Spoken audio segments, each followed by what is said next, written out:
마태복음 21장 1절에서 11절까지의 말씀입니다.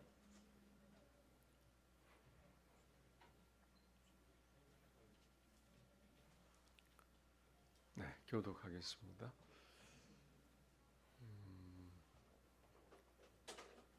그들이 예루살렘에 가까이 가서 감람산 벳박에 이르렀을 때에 예수께서 두 제자를 보내시며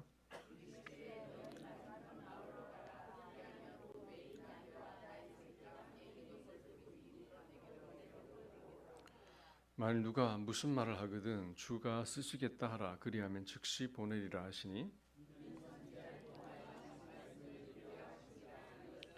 시온 딸에게 이르기를 너의 왕이 네게 임하나니 그는 겸손하여 나귀 곧 멍에 매는 짐승의 새끼를 탔도다 하라 하였느니라. 나귀와 나귀 새끼를 끌고 와서 자기들의 겉옷을 그 위에 얹으며 예수께서 그 위에 타시니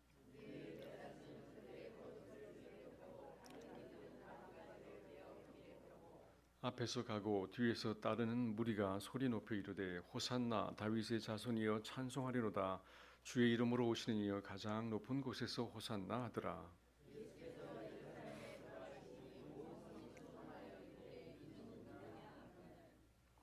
무리가 이르되 갈릴리 나사렛에서 나온 선지자 예수라 하니라. 아멘.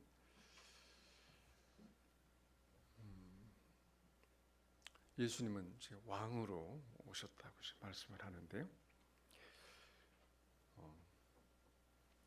세상에는 국가를 통치하는 이제 다양한 종류가 있죠. 통치 제도가 여러 가지가 있습니다. 그 제도는 시대가 변함에 따라서 또 역사가 흘러감에 따라서 그 제도도 바뀌어 갑니다. 요즘 우리나라도 이 개헌을 통해서 제도를 바꿔야 한다는 이제 목소리가 높아지고 있습니다. 나라를 다스리는데 가장 좋은 완벽한 제도는 어떤 제도일까요? 여러 제도가 있지만 그 중에 제가 8가지만을 대표적으로 뽑아봤습니다. 먼저는 국민이 주권을 가지고 지도자를 선출하고 법을 만드는 민주주의가 있습니다. 근데 민주주의도 이제 종류가 여러 가지가 있죠. 북한도 민주주의 국가인 거 아시죠? 인민민주주의, 조선인민주의, 민주주의 인민공화국 그렇습니다. 우리나라는 국민이 대표자를 선출해서 통치를 위임해서 다스리게 하는 이제 간접 이제 민주주의가 채택이 되어 있습니다. 자, 그 다음에는 군주제가 있죠. 군주 한 사람이 국가의 정상에 서서 통치하는 군주제가 있는데 말하자면 왕이 있는 것이죠. 이것도 이제 두 가지가 있습니다. 절대 군주제가 있고 절대 왕정이죠. 그리고 이제 입헌 군주제가 있습니다. 헌법과 법률에 따라 권한이 제한되어 있는 이제 그런 군주제가 있고요. 그다음에 공화제가 있습니다.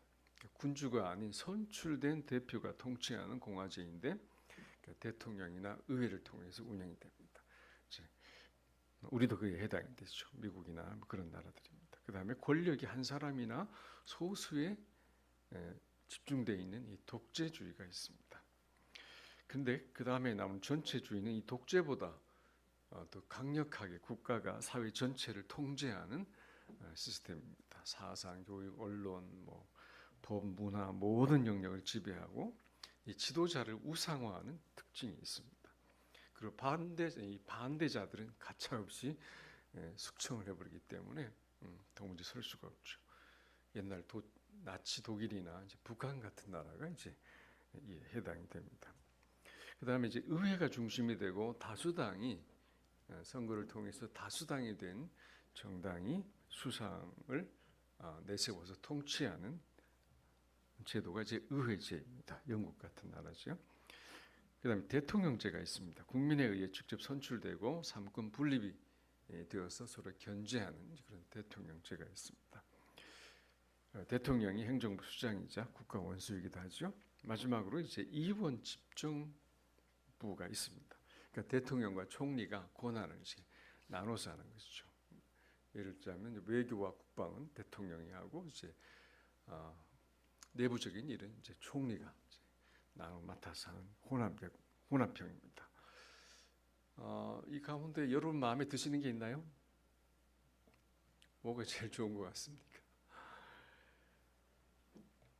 우린 지난 수년 동안 국내외의 여러 정치 상황들을 사건들을 보면서 세상의 정치 제도가 얼마나 빈약한지 또 그것을 운영하는 지도자들의 자질이 얼마나 또 불완전한지를 아주 절실하게 깨닫고 있습니다. 그리고 무엇보다 국민들보다는 자신들의 정치적 권력을 얻기 위해 무슨 일이든지 하는 그 지도자들을 보면서 우리 마음속에 이 기존 제도에 대한 회의가 일어나고 보다 완벽한 제도가 좀 필요하지 않을까, 이에 대한 갈망이 일어납니다. 더 좋은 제도가 필요하지 않을까. 어떤 것이 가장 완벽한 제도일까요?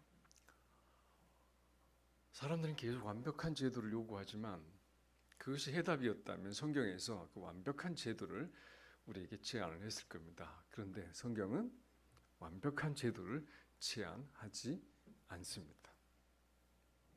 노예 제도를 폐지를 부르지도 않았고 독재나 왕정에 대한 제도의 폐지도 주장하지 않습니다.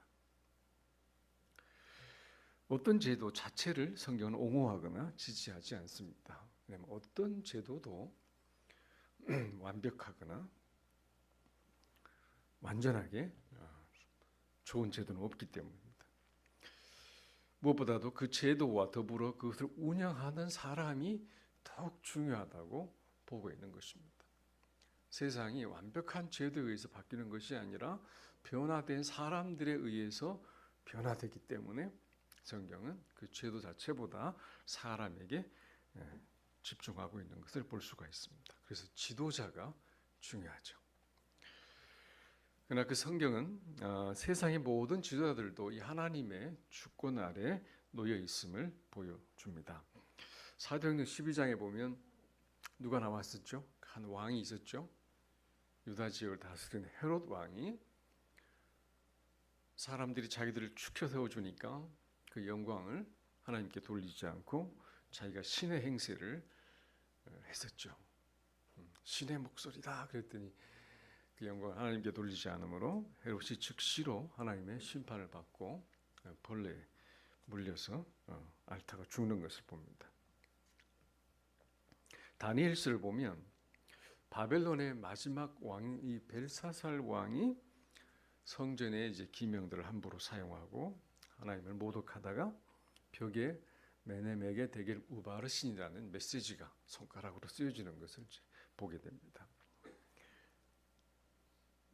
그리고 죽임을 당하고 바벨론 제국이 그의 마지막 제국인 바벨론이 망하고 페르시아로 이제 넘어가는 것을 보죠. 그것을 다니엘이 해석을 했는데 왕이 하나님의 저울에 왕을 하나님의 저울에 달아보니 함량이 미달이다 그랬습니다. 그래서 왕의 시대가 끝났음을 이제 알려주었죠. 그럼 어떤 제도 그 자체보다는 사람이 더욱 중요한 것을 성경은 강조하고 있습니다. 특히 국가의 왕이나 지도자는 나라의 운명을 결정하는 아주 중요한 사람들이죠. 자, 오늘 성경에 보니까 예수님이 왕으로 오신다고 예언이 되었습니다. 5절에 보니까 시온 딸에게 이르기를 내 왕이 내게 임하나니 그는 겸손하여 나귀 곧 멍에 매는 짐승의 새끼를 탓도다 하라 하였느니라. 구약 스가랴서 9장에 나오는 예언입니다. 왕이 너희에게 이제 나타날 것이다 그랬어요. 왕으로 오시는 주님. 자, 그런데 이 민주주의와 인권이 이토록 발달한 이 시대에 왕으로 오시는 것이 과연 적합한 의미를 갖고 있는 것일까? 라고 반문하는 사람도 있습니다. 아마도 왕정에 대한 이 부정적 시각과 또 민주주의에 대한 긍정적 시각이 있기 때문에 그렇게 생각할 수 있습니다. 자, 그런데 요즘 가장 그렇게 진보되고 좋다고 평가된 체제인 이 민주주의가 얼마나 혼란과 대립을 불러오는지 우리는 몸으로 체험하고 있습니다. 인간의 제도는 완벽한 것이 없고 누가 어떻게 통치하고 그 구성원의 성숙한 관점과 태도가 이제 더욱 중요한 것을 우리는 다시 깨닫고 있습니다. 그동안 미국이 세계의 민주국가의 모델이자 경찰국가로 나름 선한 일을 이제 해왔는데 더 이상 그 역할을 하지 않기로 한 것 같습니다. 이제 세상이 바뀌었기 때문에 미국의 능력으로 감당이 안 되는 것이죠. 그 부족한 것이 드러난 것입니다. 그래서 앞으로 세계는 점차 이 무정부 상태가 지속되고 나라가 서로 충돌하면서 각자 도생하는, 그리고 이합 집산을 하면서 무리를 짓고 생존을 이제 모색을 하고 있습니다. 그래서 앞으로 세상이 어떻게 돌아갈지 많이 불안해하죠. 거대한 전쟁이 다시 일어날지 모른다는 이 전쟁 지수, 이 불안 지수가 이제 높아지고 있는 게 사실입니다.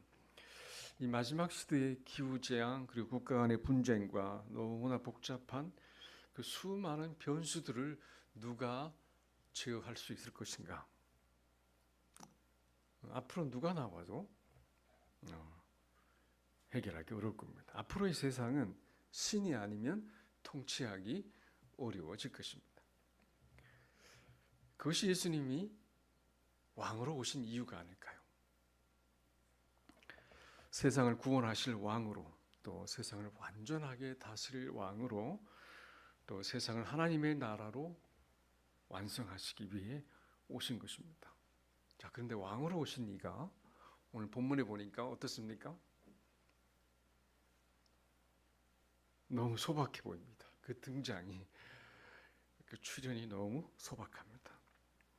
오늘 본문은 예수님의 마지막 시기인, 사역의 시기인, 예수님의 마지막 시기니까 33세쯤 되셨겠죠. 그리고 마지막 사역지인 예루살렘으로 이제 들어오는 이제 그 장면입니다. 십자가를 지시기 위해서 예루살렘으로 들어오실 때, 예루살렘은 유월절 절기로 인해서 전 세계에서 몰려든 유대인들로 아주 북적이고 있었습니다. 자, 그런데 그때 예수님이 예루살렘으로 들어오기 직전에 어디에 계셨죠? 잠시 베다니 마을에 있었습니다. 그곳에서 무슨 일을 하셨나요? 아주 중요한 일을 하셨어요.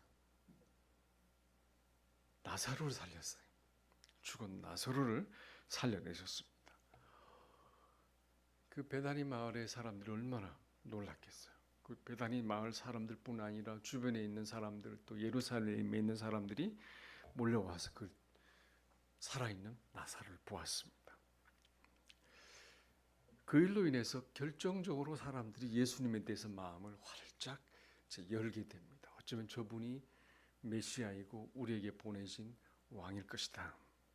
그리고 그 소문은 빠르게 예루살렘 전역으로 퍼지면서 수십만의 인파가 예루살렘 입구로, 성 안으로, 성문으로 몰려듭니다. 도열해서 예수님을 맞이하게 되죠. 부자들은 자신의 겉옷을 땅에다 깔고, 가난한 사람들은 종려나무 가지를 베어서 길바닥에 깔면서 예수님을 환영하며 영접을 대대적으로 합니다. 그런데 이 환영식은 그 당시 사람들이 갑자기 고안해낸 환영식이 아닙니다. 이와 비슷한 일들이 역사 속에 있었어요. 그 배경이 있습니다. 구약 마지막 성경인 말라기서 이후에, 말라기 선지자 이후에 이스라엘은 더 이상 하나님의 말씀이 나타나지 않죠. 어떤 예언자도 등장하지 않고 말씀이 사라집니다. 그래서 이 기간을 뭐라고 그럽니까? 침묵기라고도 하고, 말씀이 없기 침묵기 또는 암흑기라고도 하고, 또 신구약 시대, 침례 요한이 오기 전까지 그 시기를 신구약의 중간 시대라고도 말합니다.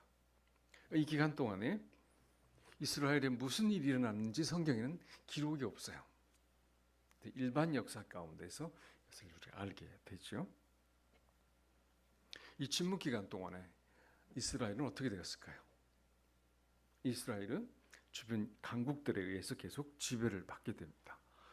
알렉산더가 그리스 제국을 만들었지만 그가 갑자기 만 32살에 세상을 떠나면서 그의 부하 장군들에 의해서 그의 제국이 이제 분할이 되죠. 분할이 되고 그 이름을 올려주시겠어요? 이스라엘은 셀레코스 장군이 지배하던 셀레코스 왕조에 의해서 통치가 됩니다. 이 왕조는 이집트와 유다와 이 주변 지역을 다스리던 장군이었죠. 그 왕이 되죠. 자, 근데 이 셀레코스 왕조 가운데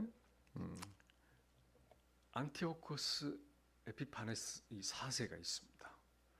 이 사람이 아주 잔혹해요.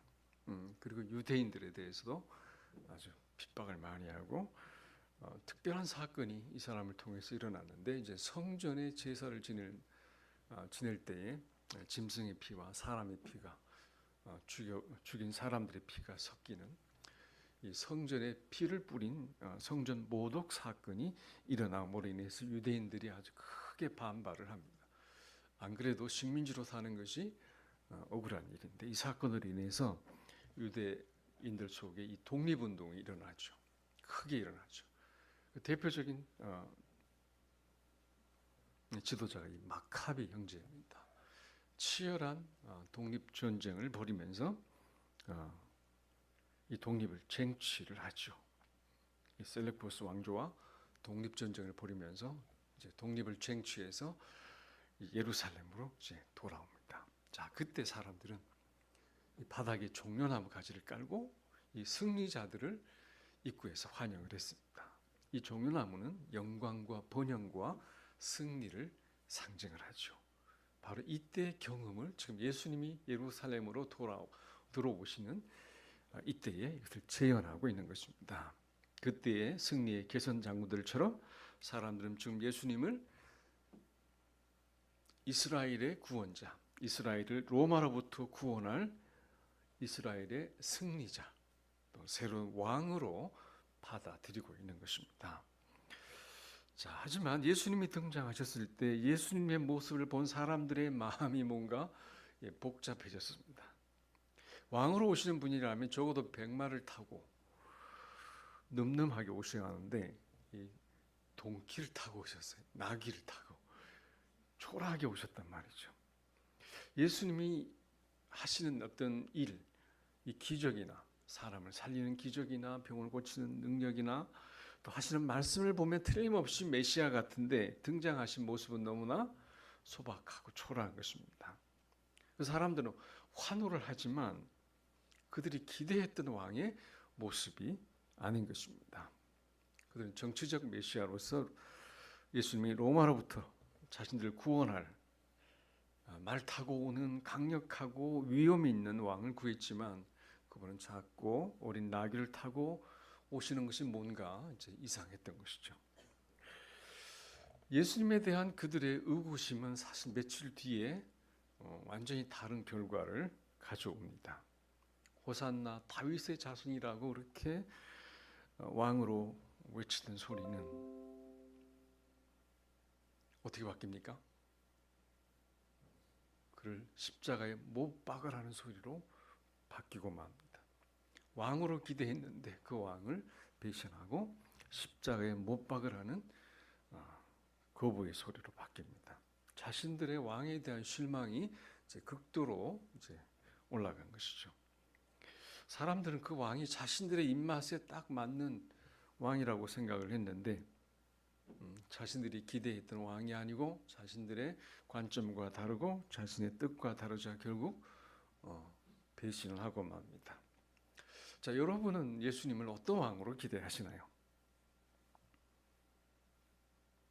왕은 통치자가 아닙니까? 예수님은 군림하는 왕이 아니라 어떤 왕으로 오십니까? 섬기고 죽으러 오시고 너무나 겸손하시고 희생적인 왕입니다.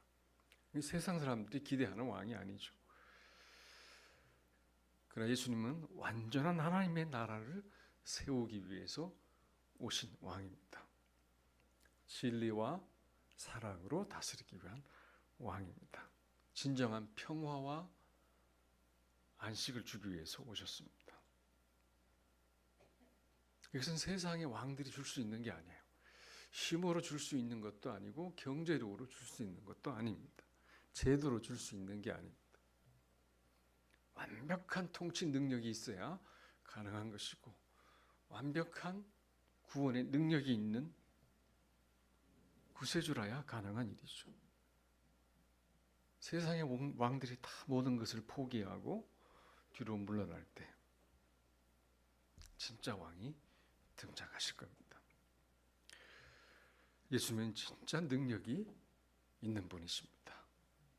자, 근데 우리는 그 예수님을 나의 왕으로 여기십니까? 아니면 내가 필요할 때만 왕으로 불러들이는 그런 분이 아닐까요? 그분이 진정 나의 왕이시라면 그분의 통치 방식에 우리는 순종하고 있을까요? 또 그분처럼 겸손과 낮아짐으로 이 섬김의 삶을 추구하고 있습니까? 왕에 대한 새로운 개념을 우리는 좀 받아들여야 합니다. 민주주의도 있고 뭐 여러 가지가 있지만 우리가 추구하는 것은 이 민주주의가 아니에요, 여러분. 민주주의는 인간이 만든 여러 방식 중에 한 가지, 그래도 나은 방식이죠. 근데 우리가 추구하는 것은 신주주의죠. 예수 그리스도께서 우리의 주님으로 우리를 다스리시는데 그 안에 물론 민주주의도 들어있어요. 하나님은 우리의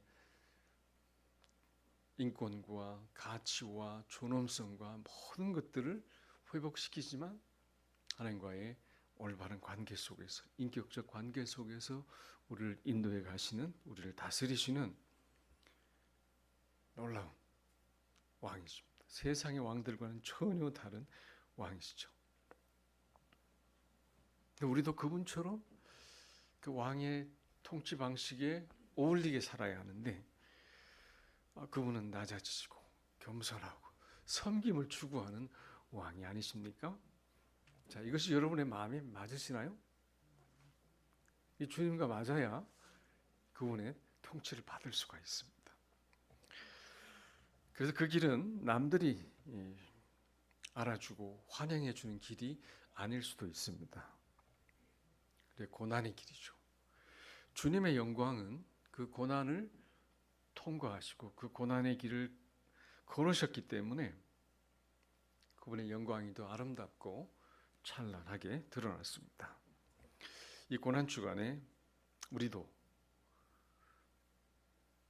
나에게 맡겨진 이 십자가를 외면하거나 이 고난을 거부하지 않고 잘 걸을 수 있어야 되겠습니다. 내 삶에서 내 마음이 너무 높아졌거나 또 너무나 자기 중심이 되었거나 아니면 삶에서 나의 목소리가 너무 커져서 나의 주장과 나의 입장을 너무 외치는가, 또 내가 올바른 태도로 사람들을 섬기고 있는가를 살펴보는 시간이 되고 주님처럼 사랑과 희생과 섬김의 자리로 주님과 함께 우리가 나가야 되겠습니다. 이 길에는 때로 고난도 있고 희생도 있지만 이 끝에는 뭐가 있습니까? 부활이 있어요. 그리고 승리가 있고 주의 나라와 그 영광이 있기 때문에 우리는 기꺼이 고난을 가치 있게 여기고 인내하면서 갈 수가 있는 것입니다.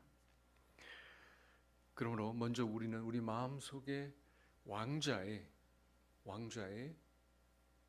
주님을 왕으로 모셔야 되겠습니다. 새로운 왕국의 개념을 우리는 가져야 합니다. 세상의 어떤 군림하는 그런 왕과 백성이 아니라 우리를 섬겨주시고 너무나 사랑하시고 희생해주신 우리의 진정왕, 진정한 그 왕을 우리 마음의 중심에 오실 수 있기를 바랍니다.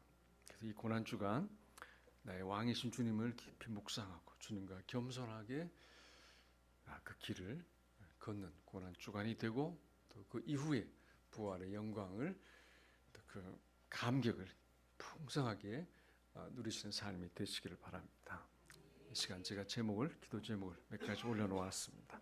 나의 왕이신 주님께 나의 주권을 맡겨드리고 그분께 순종하게 하소서. 나의 왕을 사랑하고 경외하며 의지하게 하소서. 만왕의 왕이신 그분을 신뢰하고 두려워하지 않으며 세상을 담대히 살게 하소서. 잠시 한번 주님과 나의 관계를 생각하면서 기도하겠습니다.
주님, 주의 나라에서 이 땅까지 겸손하게 오신 나의 왕이신 예수님을 진심으로 환영하고 감사를 드립니다. 내 마음과 인생의 왕좌에 주님이 앉으시고 제가 주님의 방식대로 따르게 하여 주옵소서. 그리고 제게 맡기신 고난과 십자가의 길도 기꺼이 지고 걸을 수 있게 하시옵소서. 특별히 이 고난 주간에 더욱 주님의 그 사랑과 은혜 안에 머물게 하시고 또 우리를 통하여 이루실 그 주의 나라를 더욱 사모하게 하여 주시옵소서. 우리의 왕이신 주님을 찬송하며 예수님 이름으로 감사하며 기도합니다. 아멘. 네, 우리 다 같이 일어나셔서 주님의 왕 되심을 높이는 찬송을 올려드리겠습니다.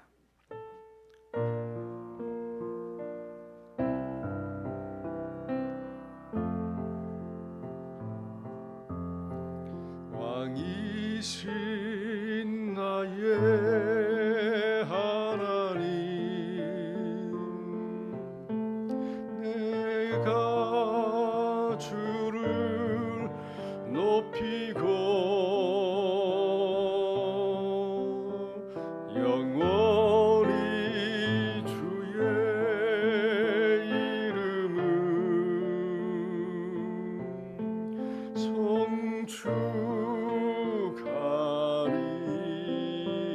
송축하리이다.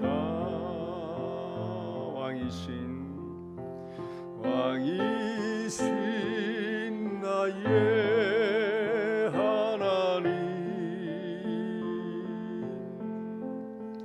내가 주를 높이고 영원히 주의 이름을 송축하리이다.